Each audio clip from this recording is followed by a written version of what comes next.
So this is my record store day, non-record store day video. As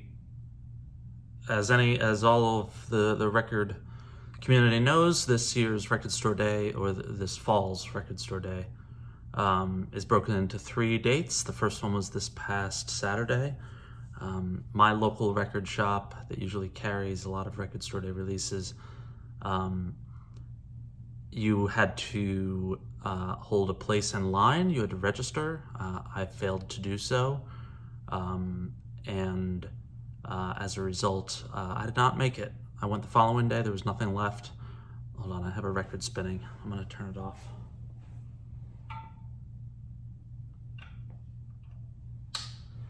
All the Tubelo's Anodyne. I was in the mood for that today. So I did not make it. I did buy a few record store day releases on Discogs, which I can cover at another time.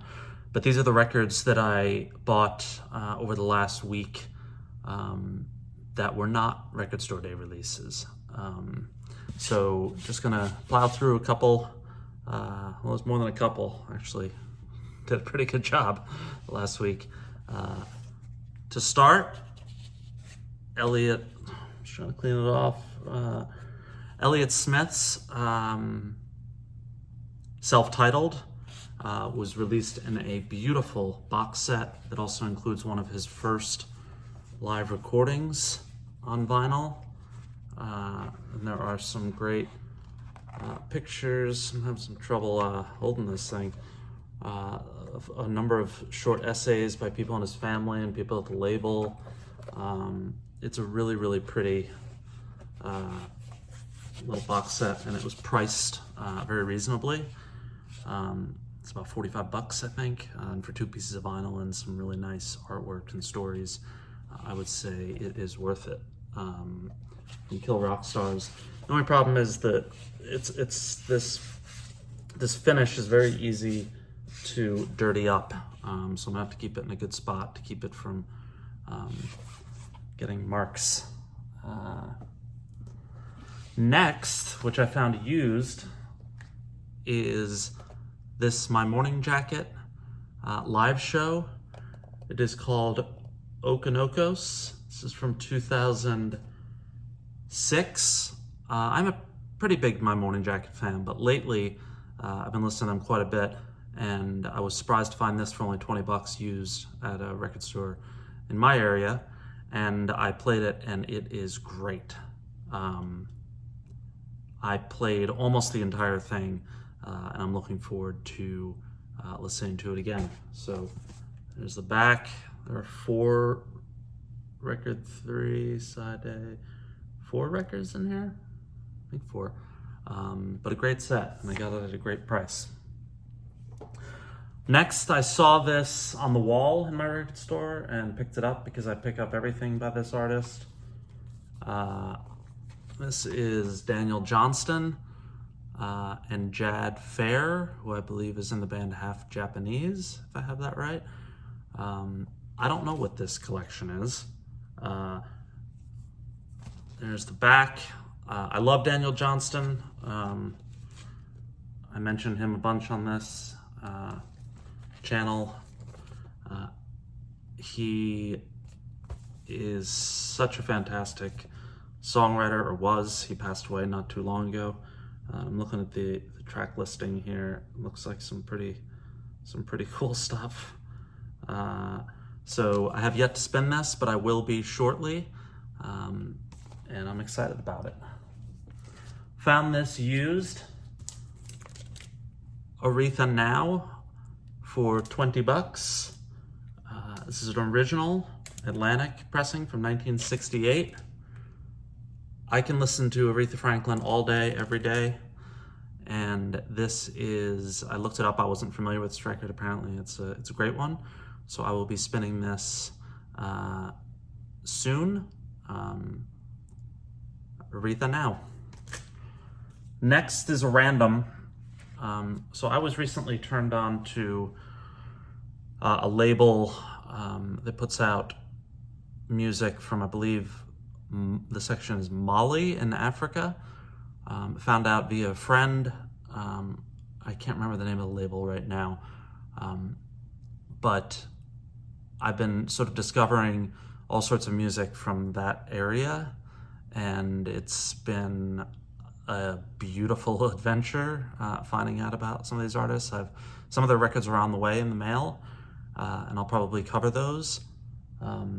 But I looked through the African section at my local record store, came upon this, read a review, and figured let's give it a shot. Field recordings from Madagascar. I have not opened it yet, but I very much look forward to giving this a spin. Seems like this type of, there's a strong glare coming off there. It's okay, it's just my head. This type of, or this sort of area of exploration, I think is going to be a big one for me for the next couple months. This was sort of a silly purchase. Not a silly purchase, but the packaging is not great. This is the Grateful Dead. It's a picture disc of Working Man's Dead, a great record. But you see, it's kind of flimsy. I don't know who did Rhino put this out? Yeah, it was only $20 new. And I don't know, apparently picture discs, the sound is not as good as a regular record, given all the artwork that goes into the grooves, but I listened to it, it sounded good, or it sounded okay. So Grateful Dead, Working Man's Dead. I was surprised I didn't already have this record. I saw it used and picked it up for $3. Steely Dan, Countdown to Ecstasy. This is a great record. Has some of my favorites, My Old School, Showbiz Kids, Bodhisattva. So looking forward to giving this a spin. Might do a video on Steely Dan once. I've been listening to them for many years. I may have covered this in a previous, I think I did, but this record is so good, and it is creeping up towards the top of my favorites of the year. Kenny Roby's The Reservoir, Kenny Roby of Six String Drag fame. He put this double album out, and it's spectacular. He was supposed to record this with the late Neil Casale, and Neil Casale unfortunately passed away right before Kenny Roby was heading, I think, to the Bay Area to record this record. So this record is dedicated to the memory of Neil Casale, and it is a beautiful record. The latest from our Minneapolis friends, the Jayhawks, XOXO. I think Gary Loris said it was a double tribute to Elliott Smith's XO as a joke. This record's really growing on me. This Forgotten Town might be my favorite song of the year. It's up there with Dreamsicle by Jason Isbell as a few of my favorite songs of the year.